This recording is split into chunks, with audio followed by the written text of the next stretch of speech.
The clock struck 11:58 p.m. as Omar stepped into the massive furniture showroom, his boots echoing against the polished tile floor.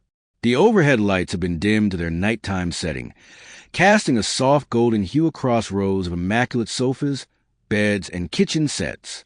Everything looked like a perfect, frozen imitation of real life. Omar, a quiet man in his late 20s, zipped up a security jacket and grabbed a flashlight from the wall hook. He'd done this job for almost a year now, just routine night shifts, walking the showroom floor, checking doors, watching the cameras. It was easy money. Boring, sometimes, but tonight felt off. The air was colder than usual. He passed by a model bedroom setup, queen bed, soft gray tones, a tall mirror in the corner. He glanced at his reflection, but something about it didn't sit right. It looked like him, yes, but it didn't move when he did. It just stood there, staring. He turned away quickly. "Get a grip," he muttered. As he reached the kitchen section, a sudden sound made him freeze. Scrape.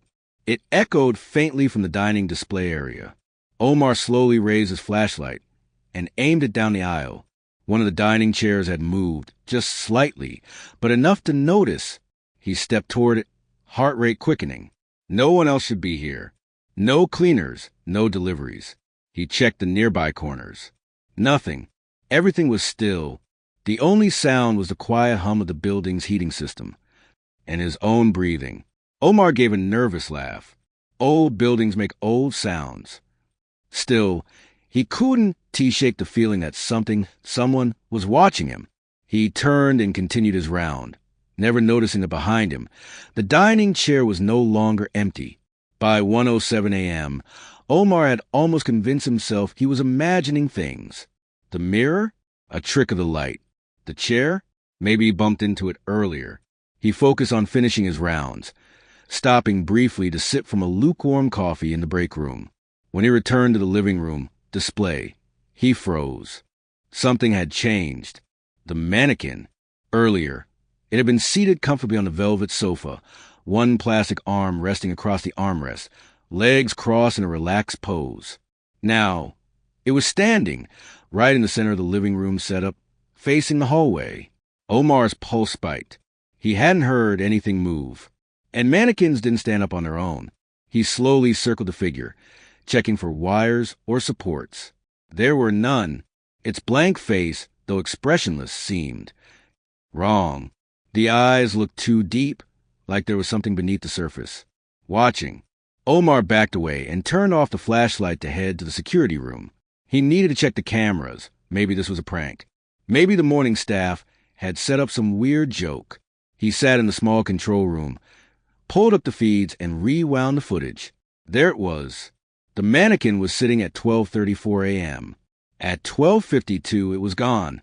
Just gone. No movement, no shifting. One frame, it was there.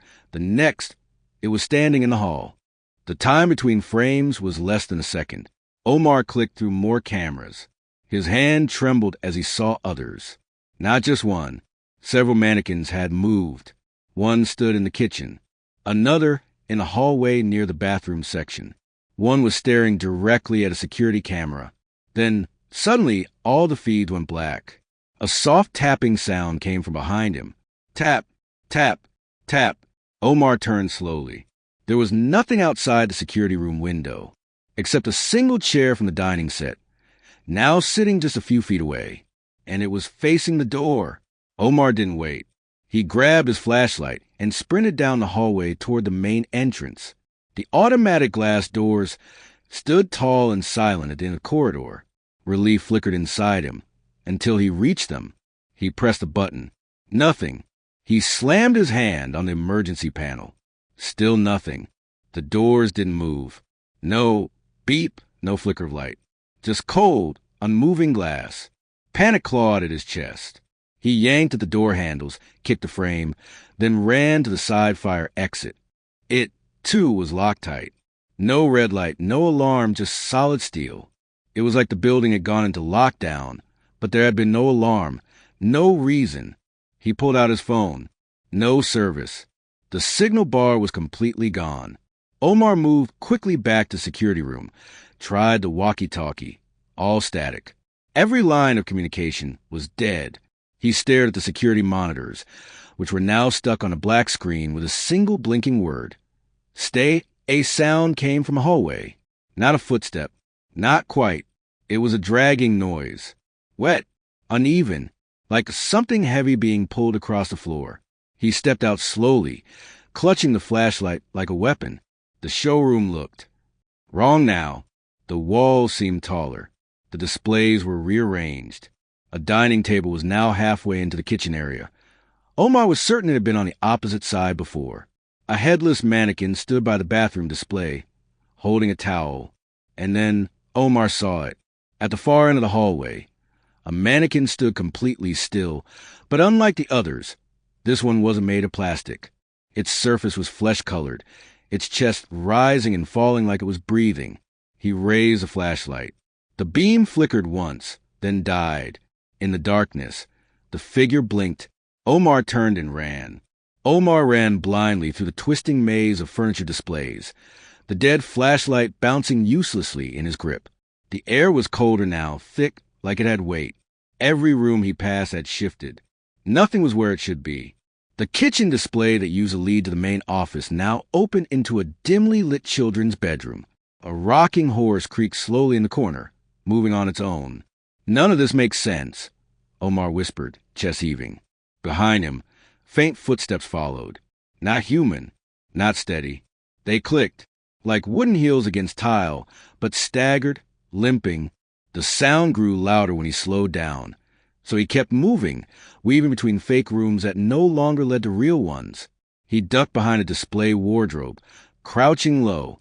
His breath fogged the air. He could barely keep quiet. Then he heard it, a voice, whispered, layered, unnatural. It seemed to echo from every corner of the building at once. Don't leave. You belong here now. Omar clamped a hand over his mouth. Shapes passed outside the wardrobe. Wrong shapes. One was tall and twisted, its legs made from twisted metal chair frames. Another dragged its limbs behind it, arms far too long, skin stitched together from mannequin parts. They were furniture, but alive, sentient, stitched, and soulless. He heard one sniff the air, close to his hiding spot. It let out a low, gurgling breath. He's here. Omar almost screamed, but the creatures moved on, heading toward the main hallway again. Once they were gone, he crawled out and found an old emergency lantern on a shelf. It flickered to life, casting a weak but steady light. Not strong, but better than nothing. Then he noticed something terrifying. A mirror. It showed the showroom behind him, but in the reflection, something was standing right over his shoulder. He turned. Nothing, but the reflection still showed it there, watching him. Omar staggered backward from the mirror, the lantern shaking in his hand. His reflection no longer moved with him. It stood perfectly still, staring at him with wide, empty eyes, and smiling. He dropped the mirror and it shattered, yet even the broken shard still reflected that same terrible image. Something was happening to the building. The walls moaned softly, like they were breathing. The showroom floor pulsed under his feet, and the displays continued to rearrange themselves when he looked away. Every room became a trap, every corner, a dead end. The whispers returned, now louder, urgent, all around him. Stay with us. You fit so well. You're furniture now. Omar ran. He ducked through narrow hallways of shelves and fake bathrooms, heart pounding. His legs were aching, his breath shallow. But he didn't stop. He couldn't. Somewhere deep in his chest, something told him, make it to sunrise. He collapsed behind a decorative wardrobe in a dim bedroom set, pulled the doors shut, and clutched the lantern tight. From inside, he listened as the creatures moved through the aisles.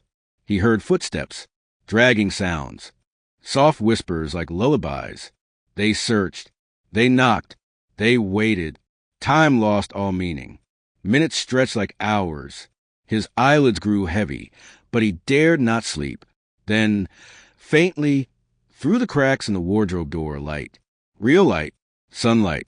A warm glow spilled across the showroom floor. The lantern dimmed.